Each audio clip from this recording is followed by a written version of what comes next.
uppercut. Et là, il descend. KO. KO.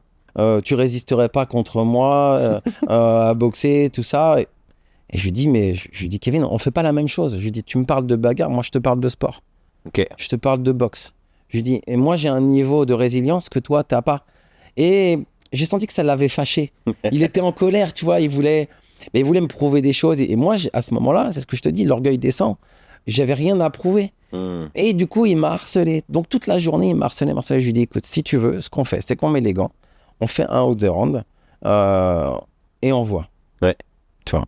Donc lui, il aborde le combat de manière colérique, très nerveuse, très vibrante, parce que contrairement à moi, lui, il avait des choses à se prouver. Moi, j'avais rien à me prouver. Gagner ou perdre, pour moi, ça n'avait pas d'importance. Ouais. L'idée, c'était d'avoir un échange et de lui faire comprendre que tout ça ne servait à rien. Ouais. Tu vois. Il fait quelques échanges, je le laisse, le round démarre, je le laisse boxer, il me fait 2 petits points, j'esquive à gauche, à droite, je chasse. Je me décale un coup et je lui mets un uppercut. Et là, il descend. KO. KO.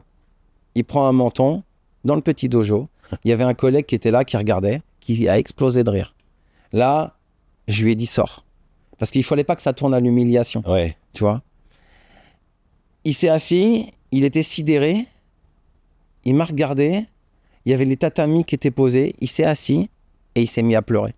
Mais à chaudes larmes. Wow. À pleurer. Il a retiré les gants, il a pleuré. Et je lui dis, Kevin, je te l'avais dit. On n'est pas au même endroit. On n'est pas au même endroit, toi et moi. Moi, je suis dans un endroit où mon processus a fait que je pratique, je suis monté sur des rings, je sais ce que c'est que de prendre un coup. Quand tu n'as jamais vraiment pris un coup, une bagarre de rue, tu ne prends pas vraiment un coup.